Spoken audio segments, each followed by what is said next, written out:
Passez à l'acte le mag, faites escale cette fois-ci dans la Drôme et plus particulièrement à Clansaille. Vous allez découvrir un magnifique petit village très typique de la Drôme provençale. C'est là que m'attend maître Antoine Brouard et ensemble on va reparler de terrain à bâtir, mais cette fois-ci côté vente. Allez, suivez-moi, on est parti.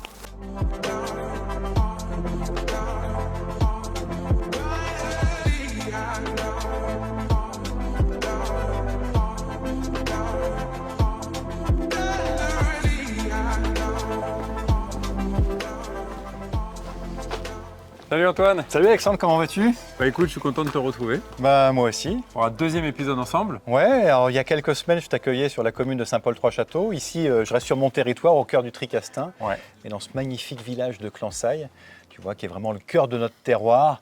On a du chêne truffier, on a de la lavande, on a de la vigne, on a des collines, on a des vallées. Ah, la Donc, vue est à 360. Hein. Ouais. Là, j'ai l'impression qu'on est au sommet de tout. Voilà, on a effectivement un très très beau panorama. Aujourd'hui, on va continuer de parler des terrains à bâtir, mais cette fois-ci sur la vente du terrain et plus sur l'achat, comme la dernière fois. Qu'est-ce qui amène les gens finalement à vendre des terrains à bâtir sur leur résidence principale? Et ben, généralement, la question qui se pose, quand on est un petit peu en recherche de ressources, c'est comment valoriser ma grande propriété? Est-ce que je ne pourrais pas détacher de ma propriété un terrain à bâtir en vue de le commercialiser, en vue de le vendre à quelqu'un qui veut y construire une maison, tout simplement?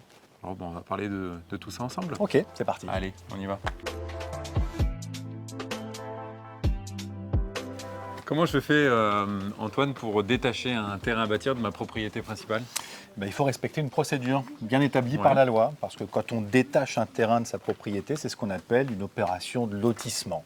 D'accord. Alors, c'est peut-être un terme qui fait un Ouais. peu peur aux particuliers, mais il faut savoir qu'il y a deux types de lotissement, une procédure simplifiée, une procédure un petit peu plus complexe. Mhm. De toute façon, retiens bien une chose, dans les deux cas, tu as l'obligation, si tu détaches un terrain de ta propriété, de le borner, c'est-à-dire de le délimiter, Oui. de manière à garantir à l'acquéreur, mais souviens-toi, Oui. je t'en ai parlé il y a quelques semaines, Exactement. de garantir à l'acquéreur la superficie et quelles sont les limites de son terrain. Donc, dans cette procédure simplifiée, tu vas passer par le biais d'une déclaration préalable. Ouais. Procédure un petit peu plus complexe, permis d'aménager. D'accord. Voilà, ça peut être le cas notamment quand on est dans un environnement comme ça, où c'est un site patrimonial remarquable ou un secteur protégé. Là, on va t'imposer un permis d'aménager. La contrainte, attention, c'est que s'il y a permis d'aménager, on va devoir viabiliser le terrain avant de le D'accord. vendre. Oui, oui, évidemment. Et Donc par c'est conséquent, aussi un surcoût. ouais, exactement. Ok. Alors comment je sais, moi Antoine, dans quelle procédure je dois passer, la simplifiée ou la complexe? Alors, il y a un bon réflexe, déjà, c'est d'aller voir en mairie. D'accord. Mais il se peut que tu aies des difficultés de compréhension. Donc moi, ce que je conseille, C'est fort probable. ouais, quand même, c'est d'aller voir un géomètre dont c'est le métier. Ok.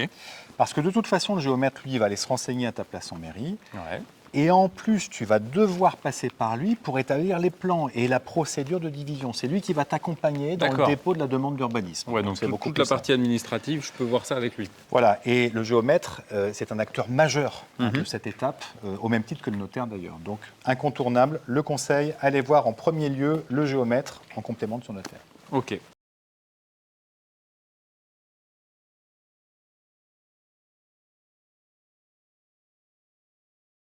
Et alors, en résumé, quels sont les points de vigilance?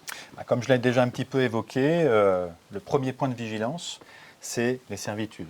Ouais. Alors, on pense servitude, comment on accède au terrain, comment on le viabilise, Mhm. par où on fait passer les réseaux, est-ce qu'on les fait passer en souterrain? Aujourd'hui, c'est la tendance, mais Ouais. il se peut qu'on n'ait pas la possibilité, si on est sur de la roche, est-ce qu'on ne va pas faire de l'aérien? Mhm. Et puis aussi, moi, vendeur du terrain, je veux peut-être aussi préserver un petit peu ma tranquillité. Oui. Je vais peut-être vouloir que mon futur voisin ne construise pas sur la totalité du terrain. Oui. Donc je vais peut-être prévoir des servitudes dans ce sens-là, ou qu'il n'ait peut-être pas une vue directe chez moi qui viendrait m'handicaper jusqu'à ce que je vende ma résidence Ouais, sur principale. la revente. Ouais. Et justement, je rebondis sur la notion de résidence principale, la plus-value. Oui. Notion centrale. Notion centrale parce qu'aujourd'hui, les gens pensent que quand ils détachent un terrain de leur propriété résidence principale, ils vont être exonérés. Alors que pas du tout. Alors que pas du tout. Ok. Si, comme tu le sais bien, quand tu vends ta maison que tu habites, tu es exonéré d'impôts, eh bien là, ce n'est pas la même chose, puisque on ne peut pas considérer que le terrain que tu vends, c'est ta résidence principale. Ce n'est même pas son accessoire, parce que tu ne le vends pas en même temps que ta maison. Donc tu seras fiscalisé sur la plus-value en résultant. Ok.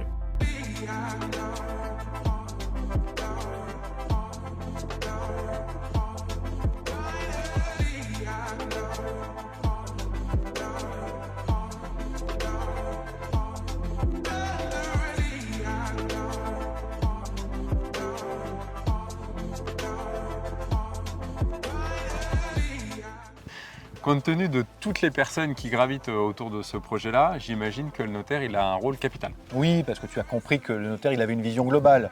Il est là en amont, il est là en aval.